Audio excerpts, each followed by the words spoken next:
Bakasyon at pahinga ang Holy Week para sa ilang Kapuso Stars. May yearly traditions din sila para makapagnilay. Makichika kay Katatibayan. Sa nalalapit na Semana Santa, mahalaga raw para kiabot kamay na pangarap star Ken Chan na kung maaari tigil trabaho daw muna talaga siya dahil ang Panginoon ang prioridad ng kanilang pamilya. Tradisyon na rin daw nilang manood ng iba't ibang pelikula tungkol sa buhay ni Jesus at istriktong sinusunod ang abstinence o pagliban sa pagkain ng karne. Kaya naman naging bonding na rin nilang pamilya ang pagluluto ng kakanin. Isa sa mga paborito ko, ginataan bilo-bilo. Hindi mawawala yan. Pag Holy Week, sinukmani or yung kakanin. Ang sarap lang sa pakiramdam na simula nung bata ako hanggang ngayon, ginagawa pa rin namin yung magluto because hindi tayo pwedeng kumain ng mga meat. Nagsi-Station of the Cross naman ang pamilya ni Shaira Diaz, lalo na tuwing Huwebes Santo. May mga naka-assign na bahay po sa village namin. Tapos nag-iikot kami doon.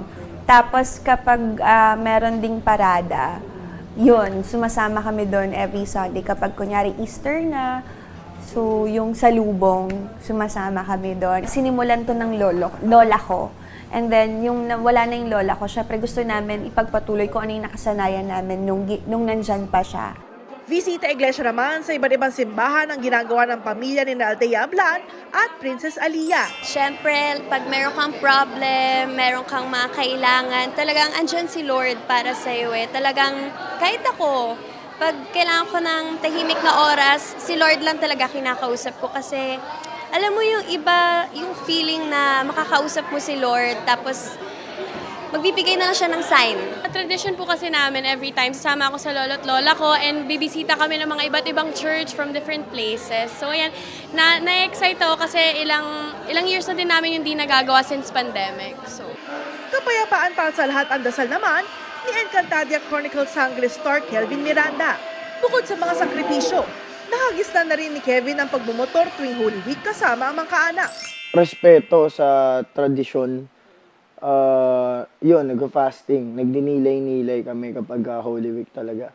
Pero minsan kapag nagagawa naman namin yung mga gusto namin is ako, nabago rin yung tradition, bumabiyahe kami, minsan nagmumotor sa kung saan with cautions. Ine-enjoy lang namin yung feeling ng